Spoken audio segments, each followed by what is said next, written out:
Everybody, welcome back to the Beyond the Peloton podcast. I'm Spencer Martin, author of the Beyond the Peloton newsletter. I'm here with my co-host, Andrew Vontz from the Choose the Hard Way podcast.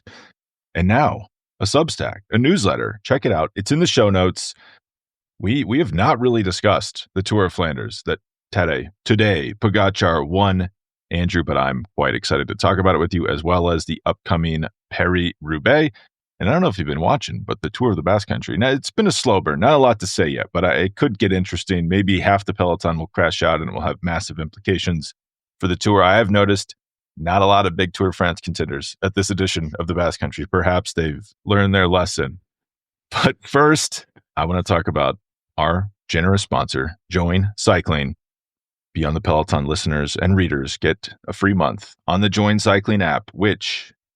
there's a URL, but let's check it out in the show notes. You're not going to remember the URL if I list it to you, but Join is a training app that offers you auto-generated training advice, which is key for me, Andrew, because I've been traveling around. I've been in Austin. I've been back in Boulder. If I had a coach to be like, what the hell's going on? Why are you going for a 20-minute run, 15-minute bike, 30-minute Peloton in the evening? I'm breaking training plans, but the nice thing about Join is I break them, and then it adjusts. It uses artificial intelligence to basically rewrite your training plan on the fly. I'm also on an FTP builder plan, and they said I've regressed 3 points since I've started. So I'm at negative progress on my training plan so far. So they're keeping me honest. They're not letting me get away with laziness. And today I want to go out for a ride. It might be one of the last non-windy, warm days we have in a while. And it just generates out a little workout I can do. I actually did 5x8 at Sweet Spot yesterday, which I don't know the last time I did an outdoor like structured workout, but it might be going on close to 10 years. So I'm back in the game. I'm coming for you. You better watch out. And have you been using the app at all? I actually was at dinner with someone, this was like 2 nights ago, who said they're starting a new pro team. They said, I need a list of riders that I should sign. Do you know any unknown riders that are ready for this team? And I said, I think I do. It's Andrew Vontz. And so I hope you've been using this app to get in shape for your World Tour debut in 2026. Yeah, World Tour 2026. The big question, of course, Spencer, is will I do both Paris-Roubaix as well as make my Tour de France debut? Yeah, yes.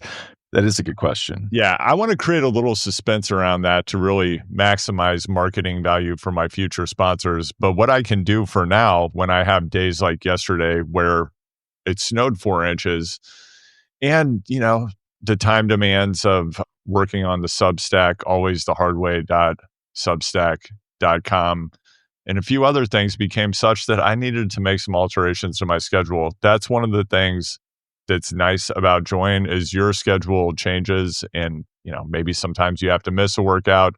It adapts, and it gives you just the right thing to do to keep moving towards your goal.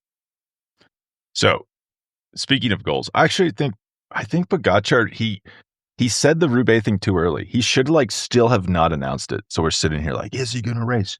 Is he not going to race? I think he could have milked this a little bit more. But Pogačar wins Tour of Flanders on Sunday. And I think probably most people listening to this know the results. He technically beat Mathieu van der Poel, but Mads Pedersen was second, Van der Poel third, Wout van Aert fourth. I thought it might just quick notes from the race. I think I said Flanders last week was my favorite race and is more nuanced than Roubaix. I might be flipping on that because the way I say new, it's more than a decade old, but this Flanders course, it's so hard that Pogačar is isolated from 55K out with a bunch of really good riders, best riders in the world. But it's so hard he can just sit back and say, Wout van Aert attacked, I'm just going to mow him down on this climb and I'm going to drop everybody. I'm going to win.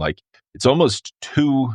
It is a literal rhythm because they do the lap 3 times, but someone like Pogačar can just settle into his rhythm and then blow everybody away and trust that he's going to drop them because he had to drop them on the Clermont and he knew he could. So he did it and he rode away. And even though his gap wasn't that big, he's strong. They're in a group of 4. You'd think, well, they're better, right? Because they can rotate through, but they don't really agree with each other. They're not going to chase as hard as Pogačar is going to go on the front and he wins.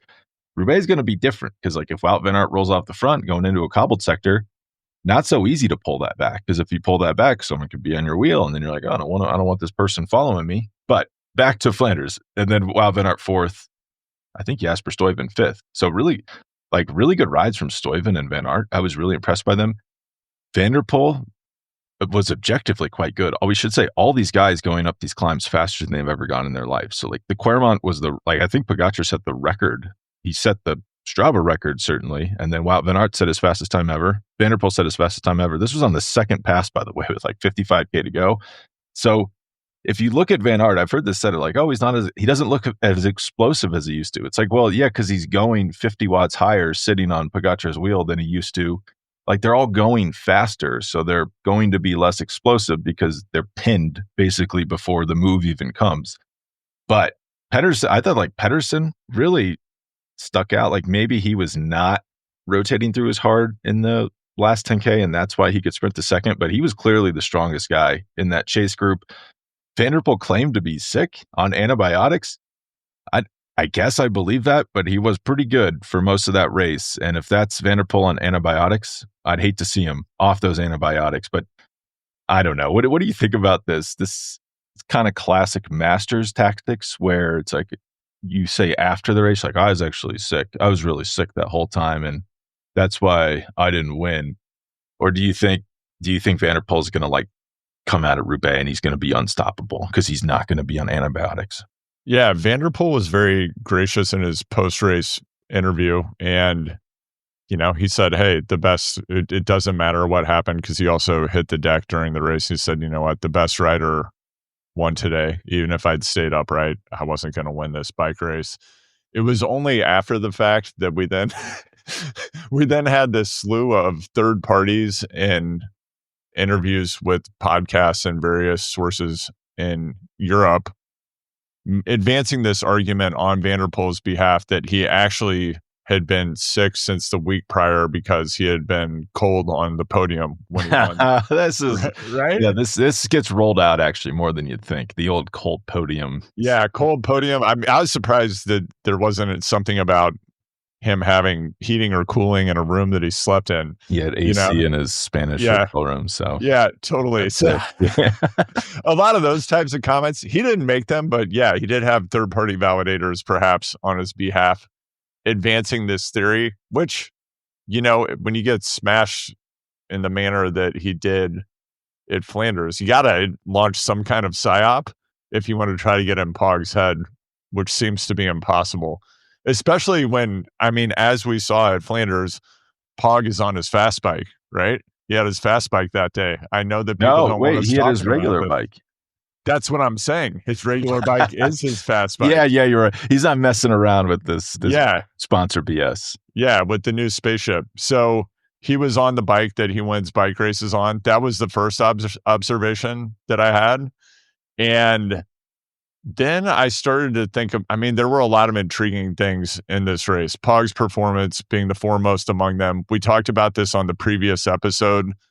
The Flanders finish, the final 10K, it's painful to watch. Once that winning break goes, if you have a situation like we did this year and in some of the years prior recently, when you don't have a group going to the line, like watching somebody ride on a highway when you're sitting there on Zwift like I was, and knowing that not a lot's going to happen in that group that's behind, just like not a great entertainment experience at that point.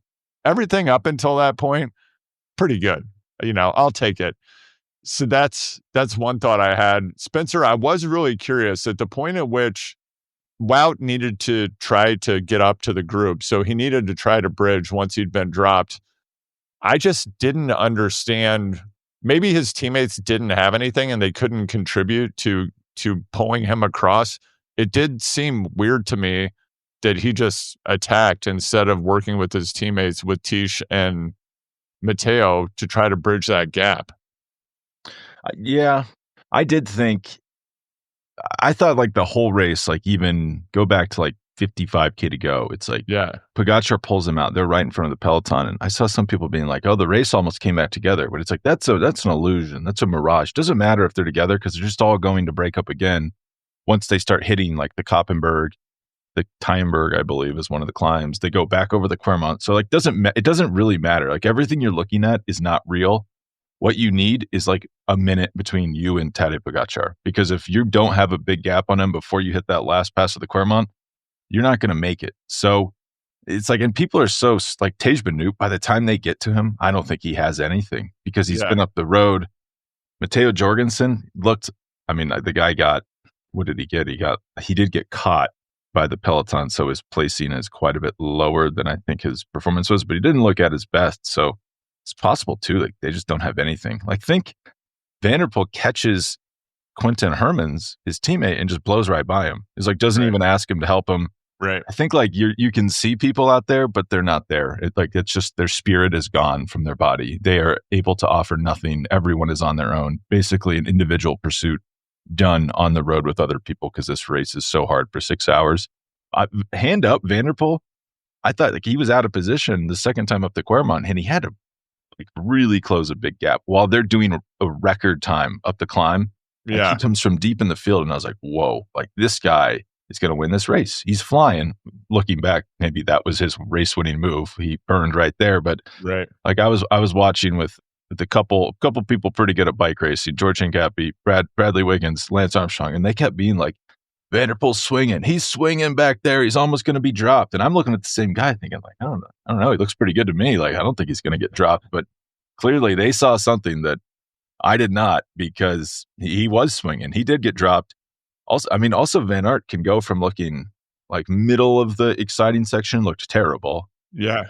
Yeah. And then by the time they crest the Clermont for the last time with like 15, 16K to go, he looks the best of them. Like, Van der Poel tried to follow Pogačar and then he just like fell back so fast and you could almost see just like the last bit of energy leave his body. And then you say like it's boring. I guess it should be exciting because you go over these two climbs and then you have a descent to flat. And so in theory, it should be some exciting pursuit. But I'm just trying to think like it almost never gets pulled back. Like Pogačar pulled out almost 40 seconds on that flat section on the chasing group. I'm trying to think like 2022, it was Pogačar and Van der Poel away and they get caught. And then there's that kind of exciting sprint.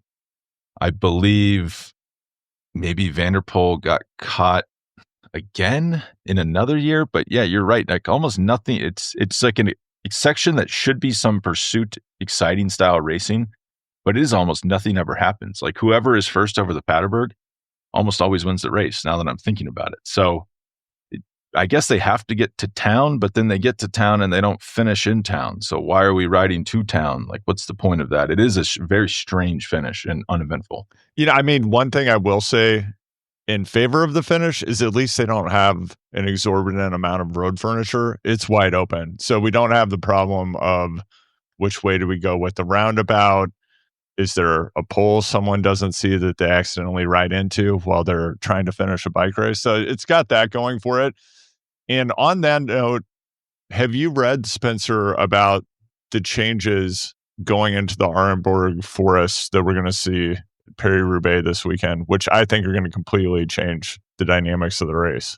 Is it the same changes as they had last year or different changes? They're not. No, they've rerouted the race so it enters it from a different direction on a frontage road. It does mean that they have several 90-degree turns before they go into the Arenberg Forest. I think this is a big upgrade because they'll be entering at a lower speed. I know that there were a lot of spectacular crashes in the past, but I think it just introduced risk to a degree that it was a spectacle. I don't think that it was very sporting. I think that what's going to happen with these turns is we're now going to see a race to get to these turns, and we're probably going to see a giant wreck, although one with lesser consequences than we would typically see on the cobbles in the Arenberg Forest. Well, last year we saw they had to come to a stop like right before the forest. So they had to race into, it was like a 90-degree turn, 90-degree turn, 90-degree turn, 90-degree turn to go in to try to make them scrub speed. Right. I guess it worked. I mean, right.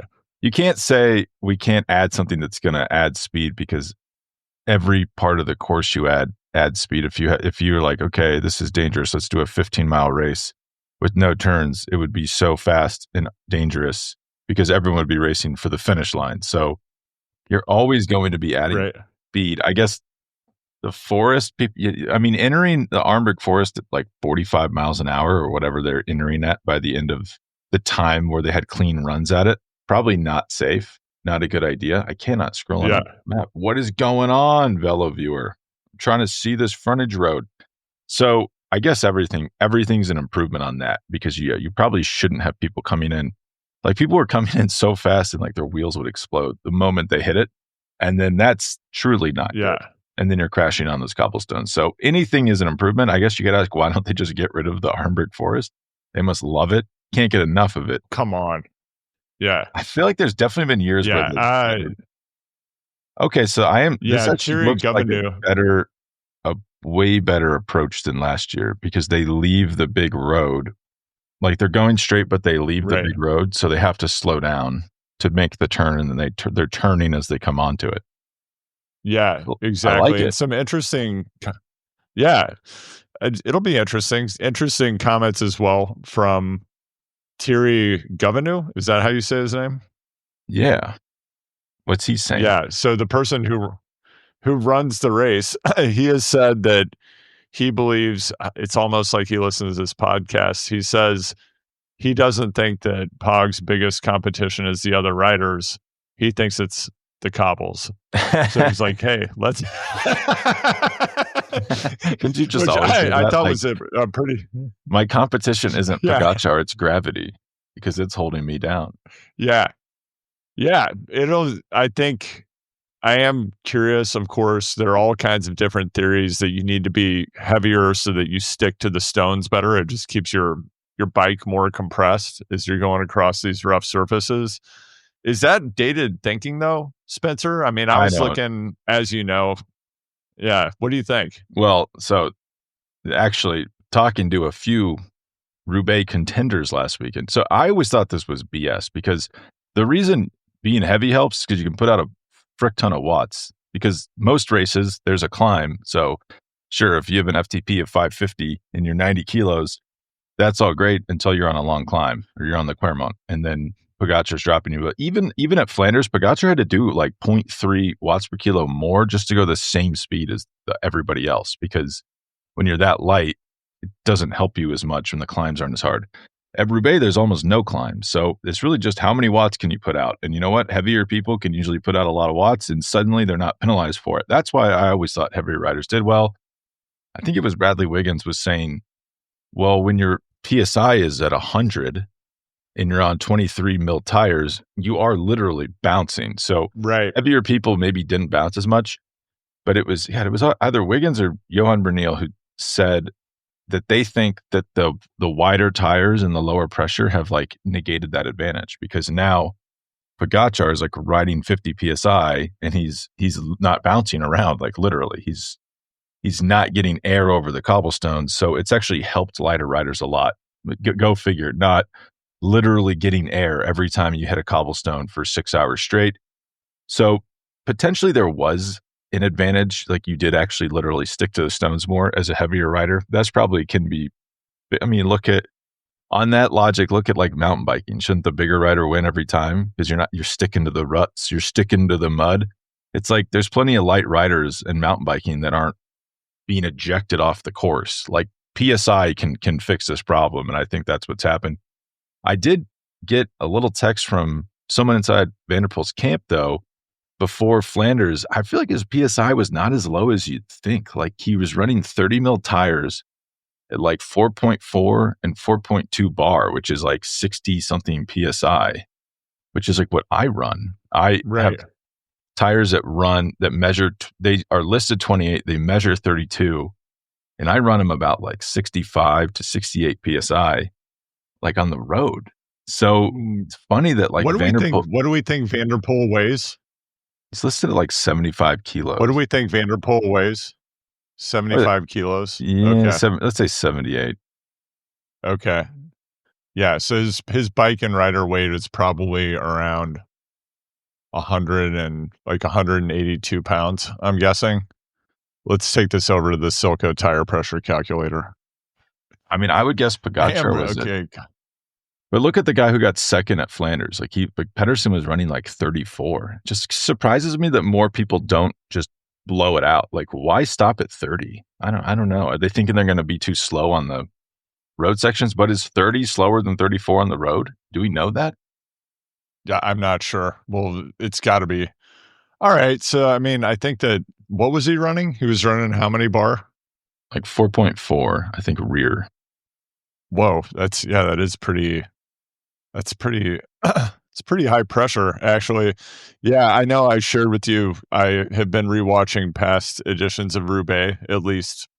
I've been watching the Galáctico era, and it was really wild to watch 2021, which, if you haven't watched it, go back. It's probably, I feel like it's like the last Roubaix of its type that we're likely to see for a long time for a variety of reasons. Sonny Colbrelli, in his first ever Roubaix, wins the race. Also, Sonny Colbrelli wins the race, right? He in the On finale pointers.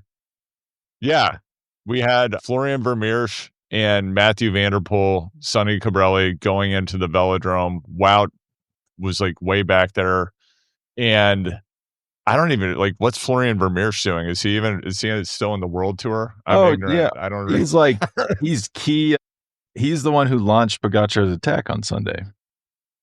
Oh, okay. All right. So So he's like he's a moved super on to domestique bigger for things. UAE. Yeah, Yeah. yeah. He stopped trying to win Got Roubaix. it. He's All doing bigger, right. better things. He works for Pogacar now.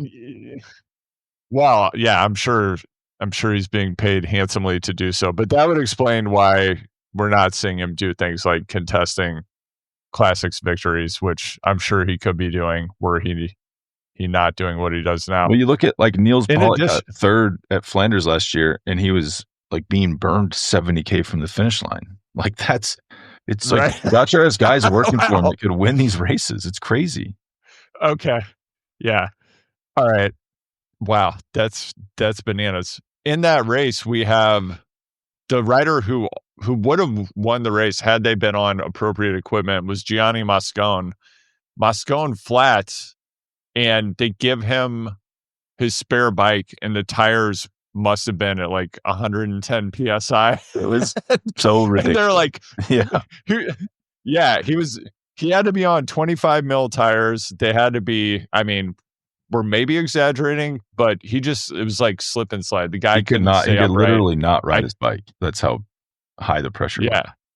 Yeah. And I think he would have won the race if he'd had appropriate equipment. That's my take. Rewatching the race and then seeing Van der Poel just get smashed in the sprint by Colbrelli, who we've talked about offline and probably are not going to fully discuss here on Beyond the Peloton, but just like a rider of his build going up against a Galáctico, it was just wild to see Van der Poel just get smashed in the sprint. I do think the evolution we've seen in equipment, wider rims, wider tires, it's just made a huge difference. And maybe it will be the equalizer for Pog on Sunday. I mean, we're going to get to this anyway. Like, I'm all in on Ganna. Like, I think this is Ganna's year for the reasons that you just shared, which is like, of the classics, this is the watts per kilogram race where being a big boy actually is in your favor. And how that unfolds, not quite sure. How could you see it happening? Yeah, I guess that's why I agree, by the way. Ganna, I'm looking at him. He's plus 900 on Unibet. I think I bet on him when he was plus 1,600 a few weeks ago. I think Ganna's like, if you really want to pick someone that's going to make you money, Ganna's the one to go with because it's just a complicated race. Like, it's really complicated. You even go back to that 2021 edition you're talking about. That was like a fever dream of a race. Just bizarre. It was in October. What the hell's going on? It's rainy. We haven't had a rainy Roubaix in a long time. Colbrelli's beating Mathieu van der Poel. I guess Colbrelli at the time was a faster sprinter than Van der Poel. Colbrelli was like borderline a bunch sprinter at a certain point. So maybe that's less crazy, but just weird. This race is weird. Weird stuff happens because what happens if, I don't know, let's say Ganna, like we've seen him do this in years past at Roubaix. Like, what if he attacks from 40K out? Like, does Pogačar just peg that back? Like, you can get in a real tough position really fast because once a big guy like Van Aert or Ganna or Van der Poel Van der Poel less likely because everyone's going to follow him. But like Stefan Küng, once they like get a little bit, can be very hard to pull them back, because then the favorite, it's not like Flanders where you can just line up on a climb and say, I'm going to pull back 40 seconds on this guy that's dangling off the front. Like if someone has 40 seconds, it could be really tough to get that back because no one wants to pull everybody else up to them. I think we are going to see I think it's slightly like less satisfactory, but I think we're going to see someone like Küng, Ganna, Jasper Stuyven, keep an eye on him, like roll off with a bit to go, and they never pull him back. Kind of like a Johan, remember like Johan van Summeren? This was like 2009 or something where, right. Yeah. And then Hushovd is behind and he's like, I don't know if I should chase, and they can never quite pull him back. But I guess the counterpoint to that would be last year, where if you think about last year, doesn't matter who's up the road. Like Van der Poel's he would have pulled anybody back. He was going that much faster than the Peloton. But something about like, maybe it's the cold, maybe it's the antibiotics, something about like Van der Poel, like it does not look like he's that much better than everybody else. Like if you think about Mads Pedersen at Roubaix last year, just couldn't even get close to reeling him in. And Pedersen beat him at Flanders, and Pedersen looked every bit as strong as he did at Flanders. So I do think it's going to be tactical and someone's going to get out front. I realize it's insane that I'm saying it's going to be tactical when something like 17 out of the last 21 major one-day races have been won solo by one of Van der Poel, Remco Evenepoel, or Tadej Pogačar. So you don't see as many tactical classics anymore, but I think this might be the one. A thought that I had following Flanders, I was thinking about preparation going into Roubaix. If we look at the last 2 months and we look at Van der Poel versus Wout, Van der Poel coming out of Flanders has won 6 of the 7 races that he's done in 2025 on the road.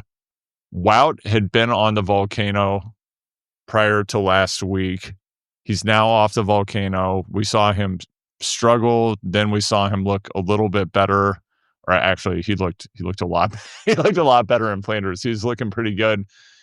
At the same time, as you noted, Spencer, he had all these moments when it seemed like the race was over, then he would dig deeper, then he would come back. And I'm just wondering, are we seeing Van der Poel's form decline at exactly the wrong time while Wout is coming into form? Because if I had to make a secondary pick after Ganna, for me, it's Wout. I think that potentially this is his Roubaix. This is like very unexciting podcasting. I agree. But Wout would probably, if we had to pick and we couldn't pick the same one, if you picked Ganna, I would pick Wout to win. I think Wout is clearly in very good shape. Like to have bad moments at Flanders and then to just pull yourself back up. Like clearly the volcano training worked. I did have the same thought about Van der Poel. Like if you look back to San Remo, like, oh man, he was unstoppable at San Remo. That was March 22nd. Yeah. By April 6th, looked a little less unstoppable. He would say it's the illness, but illness is, part of being in very good shape is you're going to get sick because you're at an unsustainable level. So the illness is baked into that strategy, or it should be. I do think he's tailing off a little bit. I guess these could be famous last words, but I had the same thought watching Flanders. Like, man, Wout must be so fit. And like, is this insane strategy going to work where they're like skip the early part of the classics and then just show up off the volcano, not be at their best? If he does win Roubaix, it will look genius because they'll say, well, I wouldn't have beat Pogačar anyway at Flanders, so I might as well have peaked for Roubaix. If he doesn't win Roubaix, there's going to be a lot of tough questions for him in Belgium because the man has not won a monument since 2020. He needs to rack up some monuments. How do you feel about your best friend and favorite rider, Jasper Philipsen, second at this race in the last 2 years? Oh, I thought you were going to ask me about Taco van der Hoorn. I don't even know if Taco is going to be at this race. Yeah, I don't know if Taco's going to get the call. Yeah, Jasper, maybe we see Jasper in the winning move if Van der Poel isn't there. I don't know. I don't have a lot of strong feelings about his run-up's Jasper not been so great. Like, yeah, his last few races are 100. This is San Remo, 163rd, 47th, 44th, DNF, and then second yesterday. So not like the sparkling run of form he had the last 2 years prior to Roubaix. Yeah, he also said he had his biggest and best block of training ever this winter, and I don't know, maybe this is the moment when they want him to come into form, and we're gonna see something remarkable from Jasper. Probably not.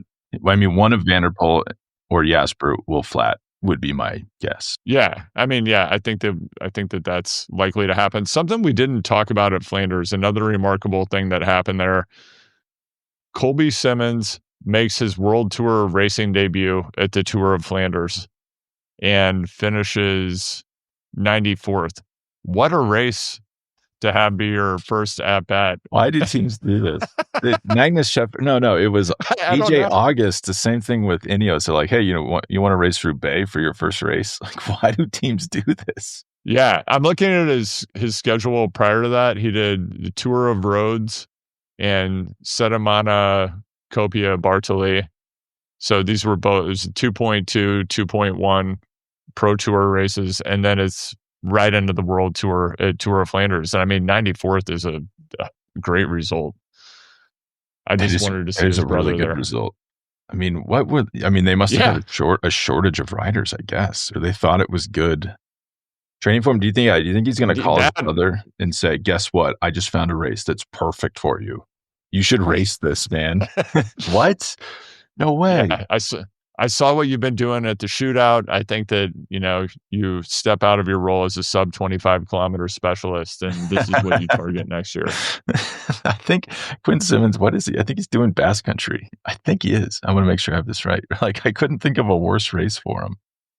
He's at the Basque Country. Like, Quinn, there's perfect races for you in Belgium right now. I typed in Quinn Simmons in pro cycling stats. It pulled up Sean Quinn, the EF writer. Yep, that happens every time. What's going on with Sean Quinn? Is he injured? It looked like he was scheduled for UAE Tour but didn't race and has not raced since then. Sean Quinn, I know you're listening to this. Or what, are you out on the Nichols Canyon ride in LA? What's going on? Well, so here's two theories. So he did race. He started UAE Tour, raced the first 2 days, didn't start the third. Would suggest some sort of injury. But yeah, or he's homesick and had to go back to LA for some group rides. This could also explain the Colby Simmons doing Flanders. If Sean Quinn was supposed to be in that slot and then he's got a problem. Okay. And they had to fill it in. Yeah, I mean, he must be hurt. It's funny he doesn't have an injury listed on this database I'm looking at. Sean Quinn. I mean, maybe he had like a concussion or something. That would be, if I'm just looking at his races and his lack of races, my guess would be concussion. Bummer. That could be it. I know, Spencer. Did you notice that? Did you notice that Pog was using a human cadence at Flanders for big chunks of the race? Yeah. Well, hold on a second. Sometimes he looks like he's not. I think it goes back to your theory that we talked about. I'm trying to remember. It wasn't the UAE Tour. It was the one. Oh, it's maybe the Alula Tour. Alula Tour, yeah. Yeah, when Pidcock smoked that breakaway, he had 3 riders chasing him, and he was riding probably a cadence of 85 or 90, and they were all pedaling like 120 RPMs, not getting literally like 120 going 30 miles an hour. Like, what are you doing? Yeah, but I mean, maybe it's just the case that to make the bike go fast, Pog had to ride in a really big gear. It could also be a cobble thing. Like maybe they think that. Yeah, that's possible. Well, yeah, I mean, it's so steep. Yeah. Here, I'm going to look at his to put power into the ground. Maybe that's the thing that you have to do. But I have that 2 minutes was something Wi-Fi remaining, but I'm going to burn it on looking at Pogačar's Strava. That's probably the best thing to do. I can't get it to load. I'm sure he didn't post it, did he? Oh, he posted it. Got the KOM on the Claremont. You got to post that. And Koppenberg. Oh, wow. I mean, that is like, I don't know if we fully absorbed that as a society, but we just saw a guy roll through and like do these Flemish climbs faster than anyone in history. And then people actually did a decent job of marking him. Like Pedersen was there, Van der Poel was there, Wout was there with teammates. You'd think if you told me that happened, and that they got to the finale with them, I'd say, ooh, this guy was probably in trouble. It's like, no, not in trouble at all. Just like dropped them at the last possible moment he could to win the race and won. But and he makes everyone look silly, but clearly they're on the best form of their life. Like Wout van Aert's riding better than he's ever ridden. Van der Poel's riding better than he's ever ridden. And they're being made look stupid by a guy who's doing this in his spare time, basically. Like, this isn't even his full-time job. He's a Tour de France contender. Yeah, I think that's a really good point. The guy's got a few other things going on. Yeah. Oh, you're right. So his average cadence 89 for the race. Decidedly human. Great eye. Wow. Yeah, That is Kip would not have accepted that. Kip would be on this, for sure. Pushing him. Yeah. Why? Pushing him to get that average up a little bit. It must be a cobbled thing. Yeah, to make bike go fast, one must sometimes ride in low gear. That's the new new science says that. Well, Andrew, anything about Roubaix?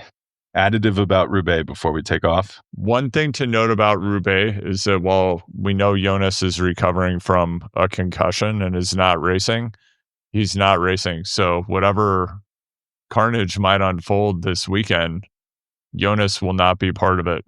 And remember that as we think about the 2025 Tour de France. Well, I feel like you're being negative about what you want guys to sit in a pillow room so they're better for the Tour. I mean, Jonas is in a tough spot. A concussion, not racing. I heard maybe not racing until the Dauphiné, but I guess he didn't race until the Tour last year. So maybe that's an improvement, but that's not a good place to be. Assuming Tadej Pogačar does not crash and get sepsis on Sunday at Roubaix, he's in a much better situation than, I mean, you even think about like Remco Evenepoel hasn't raced yet, supposed to be contending at the Tour. One thing that kept coming up with these guys that were very good and winners of the Tour de France, Tours de France's that I was watching Flanders with was they cannot understand how you can be so good at Flanders and it not compromise your Tour. But something has changed. And like you would think, you're like, well, Remco hasn't raced, but that's perfect because he's building up for the Tour. But like something about modern racing doesn't allow you to just sit out of racing as much and then come in and be as competitive. Yeah, I'm curious to see how Remco comes back. I guess he's been out there training with Kristen Faulkner in the Canary Islands. We'll see if that pays off. But the Jonas question is a little weird. I know our friend Jonathan Kaplan is often driven insane by the PR or lack thereof from Visma, but it's a little funny just how little they say. It's like, will we even hear from Jonas until the Dauphiné? And then he'll be amazing, maybe, or maybe not. Yeah, this is making me think about Mads Pedersen's Flanders post-race interview. I don't know if you caught it, Spencer. I caught it. He was very antagonistic. Yeah, he was very antagonistic and hostile towards the interviewer, asking him seemingly innocuous questions, which suggested a few things to me.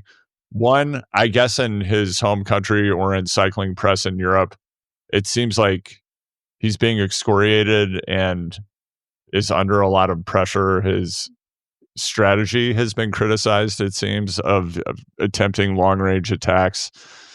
And it also suggested to me that all of this stuff is in his head. And I was like, okay, when we think about Pog and some of Pog's greatest assets, which is just seemingly being relaxed and never letting anything get to him, I think that that's probably the biggest rate limiter for Mads succeeding and like actually pulling down some wins. It seems like the pressure is really getting to that guy.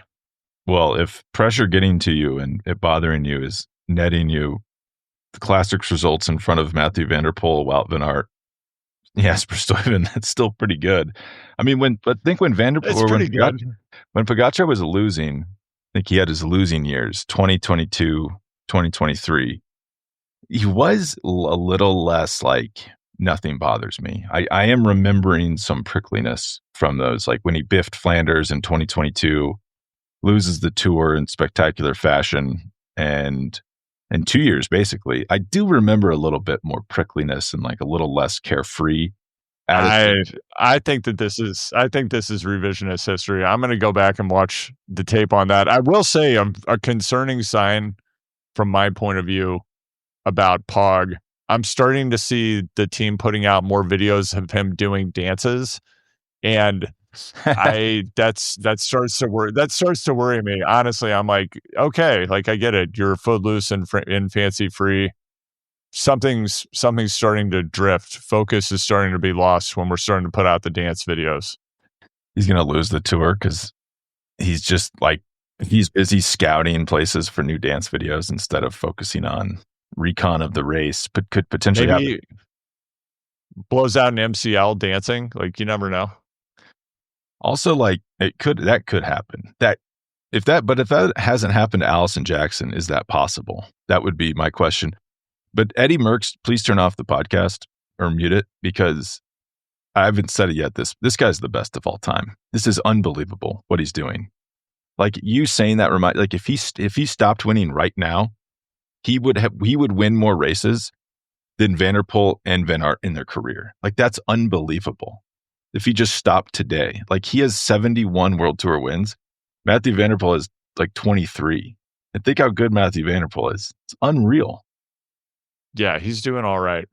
He's doing all right. But the dancing, I have noticed that. I'm like, I don't know. Like, that's a little too much dancing for my taste.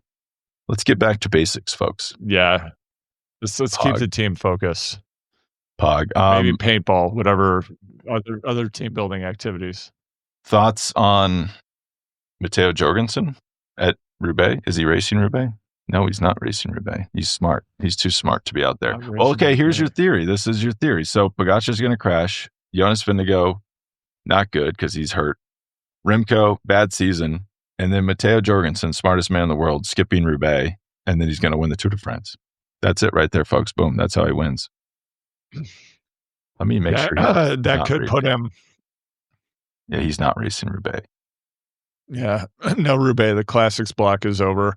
I mean, this does also open up the possibility of GC Wout. It's not too soon for me to start talking about it again. I think there was a moment, it was maybe at the Dauphiné, where he was like really struggling on a climb, and I was like, maybe the GC Wout is not happening. Gravity at some point. Yeah, maybe not. But I mean, I still can't get over it. I feel like people don't talk about Bradley Wiggins enough. That was not a GC rider. It was a pursuiter.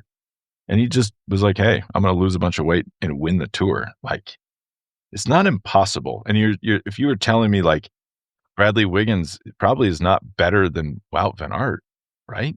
Like, I guess the will, though, did not seem like a pleasant experience losing all that weight to win the Tour. So Wout potentially could be like, why would I do that? And I'm going to lose to Pogačar anyway. So no, thank you.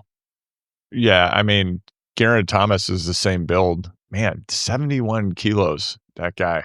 Well, yeah, Geraint Thomas, interesting. I was just thinking about him. I feel like he's suffered most from this trend of the Tour contenders being very naturally light people, because they can almost just hold their, like Pogačar said on Peter Attia's, are we sure we locked that down? Peter Attia's podcast, that he loses like 3 kilos from the off season to the Tour. And then Geraint Thomas is probably trying to lose like 20 kilos in that same amount of time. I feel like riders like Thomas have suffered the most from Vingegaard and Remco and Pogačar just being at their and Primoz, like being at their naturally light weights all the time. Yeah, I'm looking at some photos of Geraint Thomas from when he was riding for Barlow World. And I mean, yeah, he's a big boy. I mean not relative to normal people, but for a professional cyclist, he looks like you'd see him out at a Masters gravel race. I think he was like winning world championships pursuit at the time. There's the Geraint Thomas story is funny. Like Dave Brailsford's like, this guy's incredible. He was getting dropped at junior races, finishing last. I'm like, yeah, because he probably weighed like 95 kilos because he was a professional track rider at the time. Like there's a reason why he was not keeping up with the Italian juniors. Yeah, he won 2 Olympic gold medals. Yeah, team pursuit. So that explains why he was so big, I guess. Yeah, he's done all right on the track. It is wild to see him still out there. It is wild. It's really wild. He's literally from a different generation than every other GC rider. I guess maybe Primoz, but Primoz wasn't racing when, like, Geraint Thomas could tell you, he could put you on his knee and tell you stories about, like Carlos Sastre winning the Tour de France. How many people active in the Peloton were there for that? Not many. Maybe none, except him. Spencer, we didn't mention this, but we do want to send our well wishes to Victor Campenaerts. It's a pretty big crash yesterday in the Aero helmet. We want to see him back in top form. I haven't seen the injury report yet, but it was a big one. Yeah, he hit the deck pretty hard. Again, I think in the back of my mind, I'm always thinking about the Tour team and Victor Campenaerts. He's critical both in early stages of the mountains as well as on the flats. The guy is just on the front eating wind for hours. And yeah, it just concerns me when I start to see some of the key components on the ground like this. Well, let's say he can't go to the Tour. They do have a man by the name of Dylan Van Barle that's not on the Tour squad. Do you remember him? He won Roubaix, and didn't he win in 2022? Yeah, he's pretty good. But where is he? Yeah, good. Is he locked in a room somewhere? I don't know. I don't know what. There's a vortex over at Visma this season. I'm not sure what's going on. Same thing with Laporte. It's are we ever going to see him again? Maybe not. Potentially no. Where is? Do we know where Laporte is? What's going on? Wellness safety check. One of them has a strange virus. It's one of Van Barle or Laporte, and then the other one keeps crashing. I believe Van Barle keeps crashing, and Laporte has the virus. Yeah, Van Barle won Roubaix in 2022. So, in theory, he could be Laporte has available. zero race days in. Yeah, Laporte has 0 race days in 2025. That's tough to see. I hope that he gets well soon and is back. But again, you think about who were some of the key pieces of the puzzle in 2024 and preceding years, and where are they now? And will they be there at the Tour? Which is all we're thinking of. I mean, we haven't talked about it. The Giro, of course, is coming up, but that's a topic for another day. Yeah, it is actually quite exciting. Going to be quite exciting. I think you're going to see. I hope Primoz. I'm too excited thinking about it. I want Primoz to win, but there's some stiff competition there. It's going to be good. Primoz has an incredible personal website. I don't know if you've been there. I have, Spencer, seen it. And he it's does funny too. Yeah. He sells merch. I was really hoping that I could pop on there and pick up one of the ski jumper pendants that we've seen him wearing on his gold chain in recent races. Not available though. Got to earn Must those. Be a custom piece. You need to do the jump before you can wear the pendant, Primoz says. I think, Giro to tell you. We'll talk about this later, but I don't know if you noticed, I've split the premiums on my Joao Almeida is going to be a star takes are bankrupting me, because I watched this guy yesterday. He was on Alex Armburo's wheel and he just let the wheel go. Aramburo rides away to win. It's wow, we're trying to win a freaking GC here. What are we doing? So I just feel like the people that are supposed to be challenging Primoz are just not developing in a way. We'll see if Juan Ayuso can make the jump at the Giro, but I think Primoz has another year at least of just schooling these non-Pogačar, Vindigo, Remco kids outside of the Tour. I've got to run, and there's the children yelling for me, Andrew. So I will have to let you go. All right. Good luck. I'll let you know, Spencer, if the Primoz Roglic shop has American fulfillment of their merch. It's please do. Man, there's some incredible stuff on here. Catch the momentum is their tagline. Catch it. Until next time, catch it. We'll have an update on that fulfillment next episode, because I cannot wait to make a big order. All right. Thank you, Andrew, and we'll talk.